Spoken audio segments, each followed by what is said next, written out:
Linda, What's the topic? White privilege. What is white privilege? White skin privilege? What is white privilege? And does that's everywhere.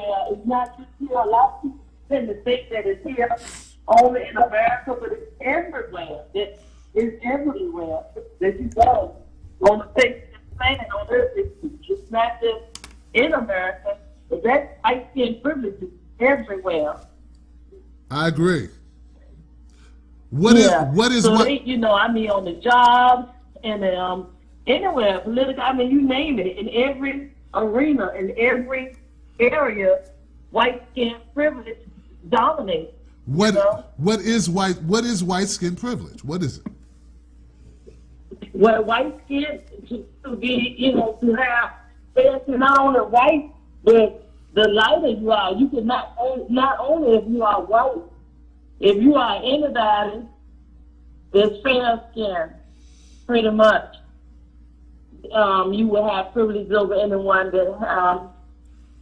that's darker or have color, that's on the job.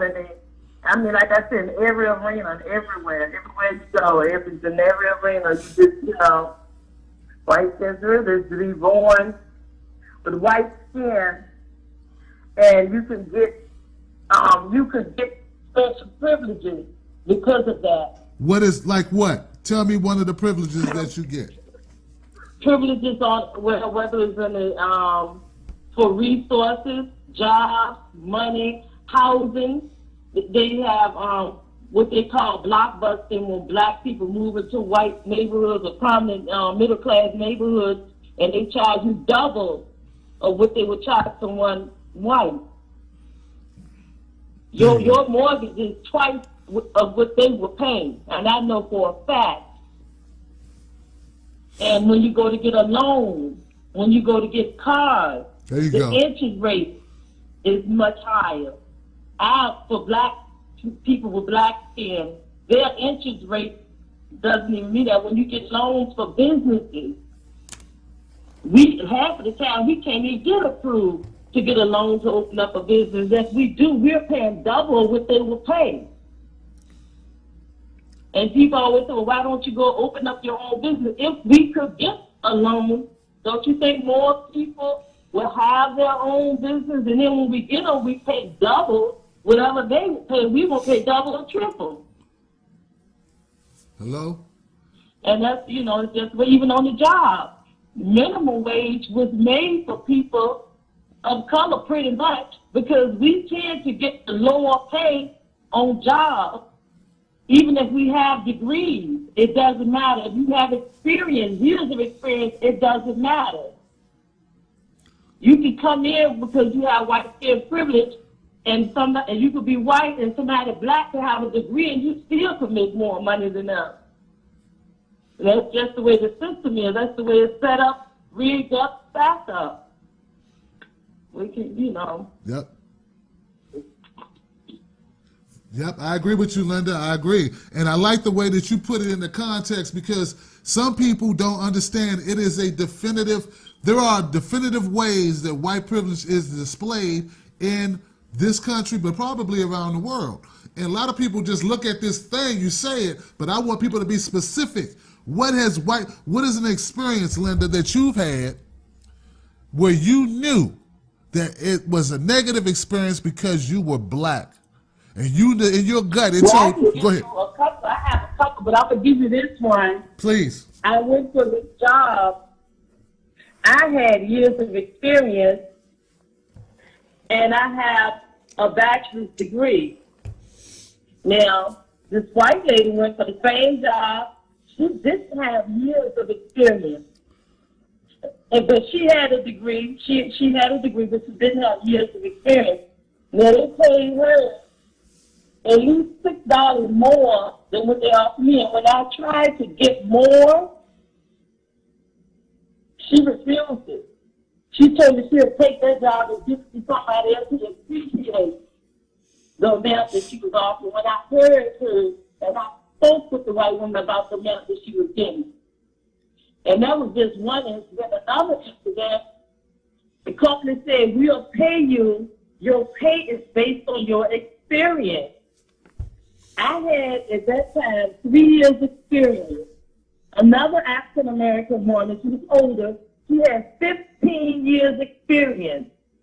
A white lady came, they told us not to discuss our pay, or we would get fired if they hear us discussing our pay. But anyway, we were in the waiting room, and the three of us had interviewed already. And the black lady, the older lady, said, I'm upset. She said, I have 15 years experience, and they offered me such and such amount. She said the amount, and I said, wow. I said, I only have 3 years experience, but they offer me more than they offer you. And the white lady sitting in the waiting room said, oh, I feel sorry for both of y'all because I'm making almost $5 more than both of y'all, and I don't have any experience. So, welcome to the real world. White skin privilege again.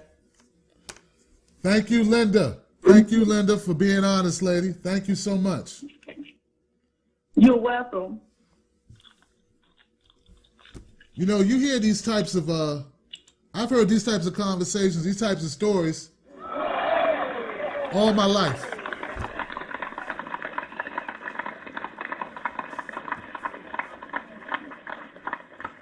Let me tell you something, man. This is one of the things that really gets to me, right? Is that the way that the system works, you would have to be, that white lady, for instance, in the story that Linda described, she would know what they offered black people. Well, how would she know unless they had that conversation? So listen to what I'm saying. It's possible that white lady who didn't offer herself the job, right, who wants to get as much as she can for her family to support herself or whatever, she shouldn't say, hey, give me less money, right? Who's going to say that? And she would have no way of knowing that they weren't being fair until she had that conversation. We cannot blame, don't go around blaming people for not knowing what they don't know. You can't know what you don't know. And even then, when you do know it, who wants to give it up? I mean, look, do I want to take less money because I found out they offer somebody else less money? Who's going to do that? Like, what are we expecting people to do? So we start getting into, we start getting into unrealistic expectations. And I see a lot of it on Twitter, right? Where we're being unrealistic. No one's going to say, well, hey, you gave me $20 an hour, you gave him 10, keep 10. Who does that? Like, who's going to do that? No one's going to do that. You can't really fault someone for not doing that. What you can fault is the employer, right? That's the person we need to go after, not the guy who took the $20 an hour. In fact, no one's going to tell him that he got more than the black guy. In fact, they make it a rule you're not supposed to tell, right? That's the rule. So I'm just saying, while we're busy fighting each other, black people, white people fighting, the people who are making it this way, they're chilling. They're underpaying us both, by the way. Okay? They're underpaying us both to begin with. They have to, right? That's what they do. That's what they do. They underpay you. They don't have to underpay you as much as they do. Profit is reasonable, but come on, man. Some of these companies will pay you, they pay you peanuts if they can get away with it. All right, so let me keep it going, man. I have personal stories I could elaborate with. I'm not going to do it. Let me go. I'll do it later. Let's go to some more phone calls. All right. Hey, you're live with Tim Black. Who's this? Hey, Tim, it's Rob. Hey, Rob. What's up, my friend? I don't feel very privileged I had to wait on the phone this long. Yeah, I'm trying to get you back. I'm paying you back for all your white privilege. Now, Rob, Rob, before you get into your comment, Let me say this. Rob, you have a business. I'm sure you worked hard to develop that business because you've shared with me the trials and tribulations you've been through. How do you feel white privilege affects you? Did you feel negative when people say white privilege to a guy who's busted his ass? I know you work 2 or 3 jobs to make your business, to be able to build a business. How do you feel when people say you have white privilege? You know, you're lining out the outline of this show great. The first caller from Baltimore, Ryan, Yes. he gets it. No, the privilege to me, like I said, I was allowed to at least work 2-3 jobs and pull it together and get it rolling. You know, so there's a privilege in that aspect. But I can honestly tell you, here's what a privilege that I can tell you that I've got that probably many people listening don't have. And Louis C.K. hit the nail on the head for that 2 minutes and 30-second bit. Everything he can say in that 2 minutes and 30 seconds is truth. I can walk into any store in America, go in, browse around, maybe not even find what I'm looking for. Walk out, not be stopped, not be looked at, not be felt guilty.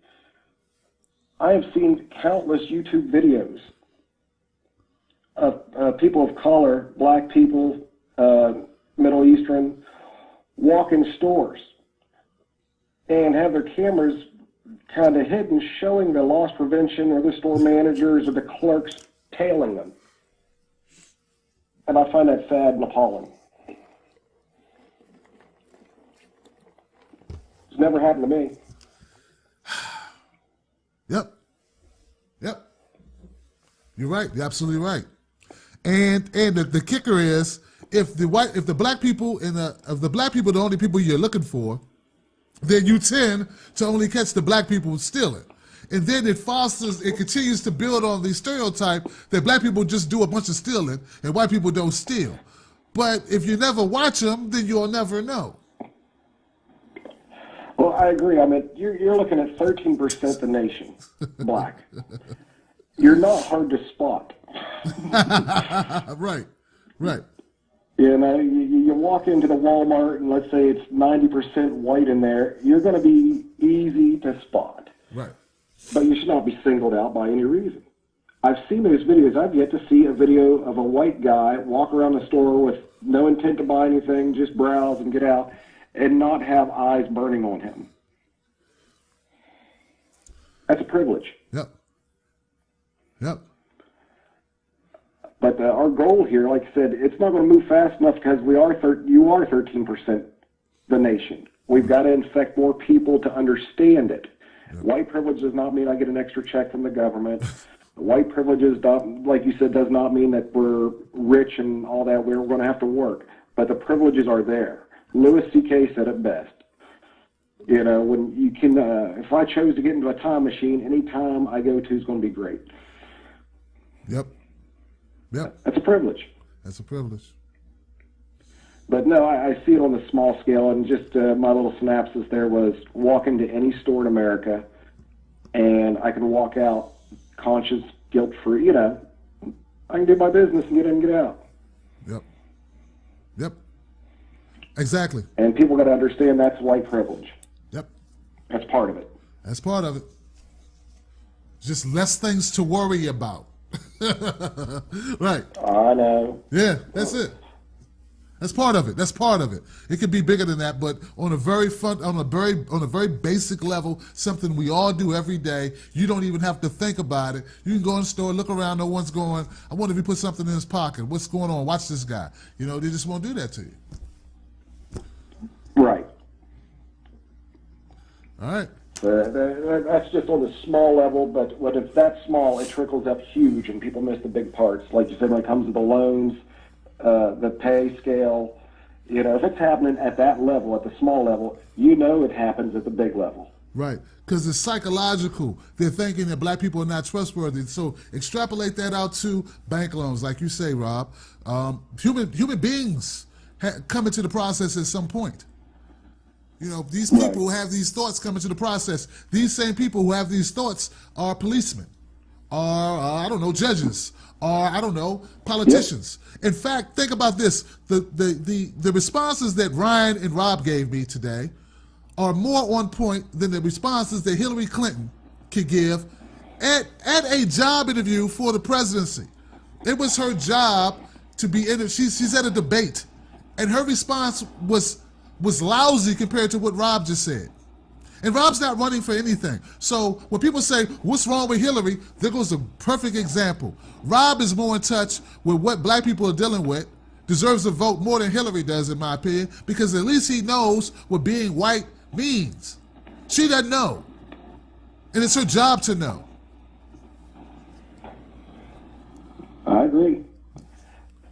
There Well, it like I is. said, you got to start at the level that we have to have love for all humanity. Yep. Under that blanket of let's have love for, I was really outspoken back when the Rwanda and Darfur wars in the Congo was going on. We're sending troops to the Middle East, but we're not sending anybody that's helping the genocide that's happening in Africa. Right. And it was far worse crimes. Yep. Yep. Because I felt a love for people, and whether they were Middle Eastern or black in Africa, I seen the terribleness of it and thinking, my God, why can't we send troops over there? Stop this nonsense. It's horrible. Horrible. Yeah, well, I'm going to let some other callers call in tonight, Tim, and we'll get back in the chat and see what's going on. Hey, man. Hey, thank you so much, Rob, for your comments, man. I appreciate it. Once again, give it up for my man, Rob.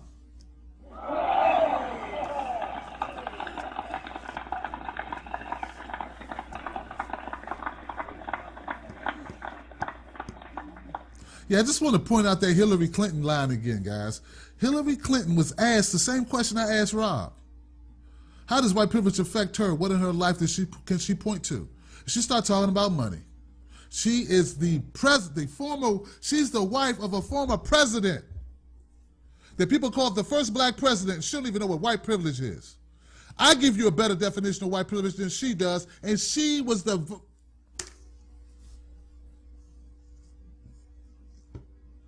That's how disconnected we are. It's her job to fucking know.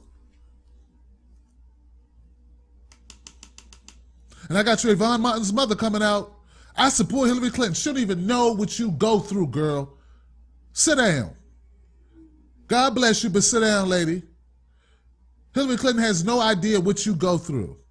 If you don't even understand that white privilege is walking beside someone's vehicle and people not hitting locks on that motherfucker. You don't understand that's a small thing, right? That's the smallest part. And black people do it too. Black people hit the locks too. But what you don't understand is that extrapolates up. It means we don't trust you. It means we fear you. So when cops pull you over at night, if they don't trust you enough that if they're at home or if they're riding in their car and you walk beside their car going into the mall, that they hit the lock real quick, what do you think they do when they pull you over? They're a little bit more jumpy, aren't they? Why can't we be honest? Why can't we be honest? Why not? We never get anywhere because no one wants to tell the truth.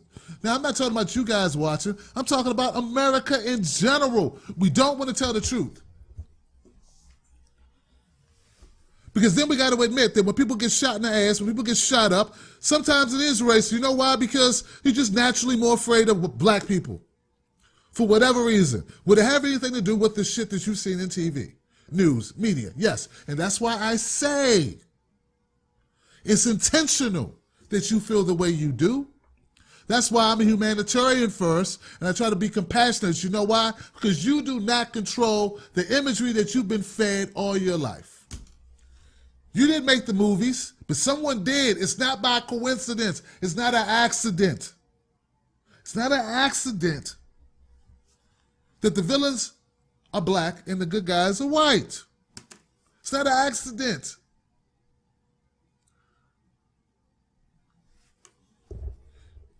The programming is working.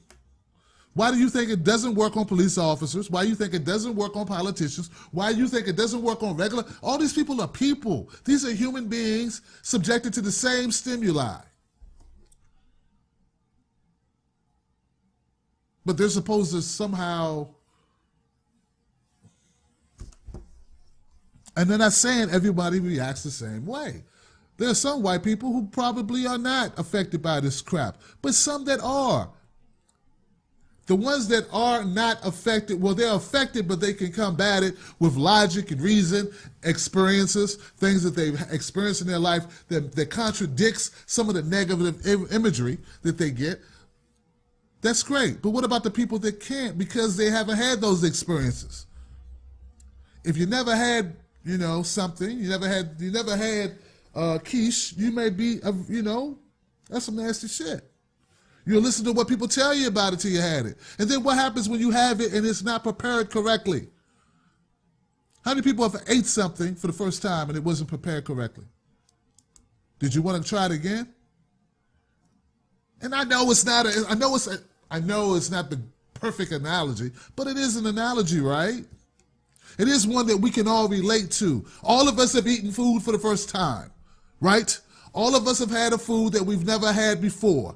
What if it was not prepared the correct way, the perfect way? What if it was a bad batch you got? Did you go back to it or did you now have an opinion? How many of us have looked at some food and said, you know what, I don't want to try that because it doesn't look appetizing to me?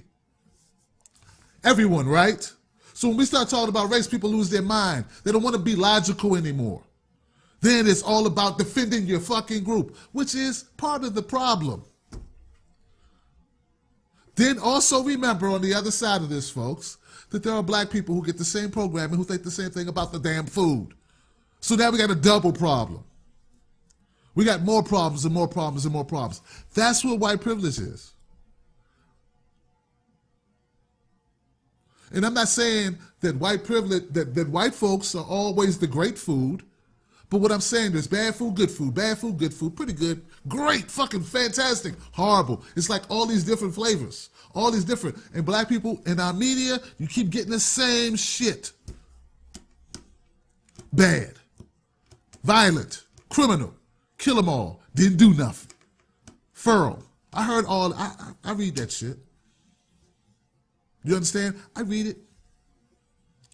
So we need to open our minds and start having honest conversations. And also on the black side of things, we have to start defining things better. We have to start explaining better. And what I'm saying is, and I know everyone's not going to do it, but that's why I'm different because I'm doing it a different way. I know there's other ways to do it.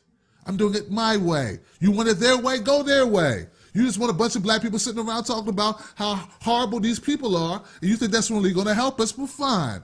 Go that way. But what I'm saying is until we can all be communicative, all have honest discussions amongst all of us, I don't see us moving forward. So I'm going to try it my way. We'll see how it goes. I will not change my message, though. So back to white privilege. White privilege, once again, if you're just now tuning in, white privilege is defined by Tim Black. Not what you hear on Twitter, not what you read on Facebook. White privilege is not having your lunch money taken every day.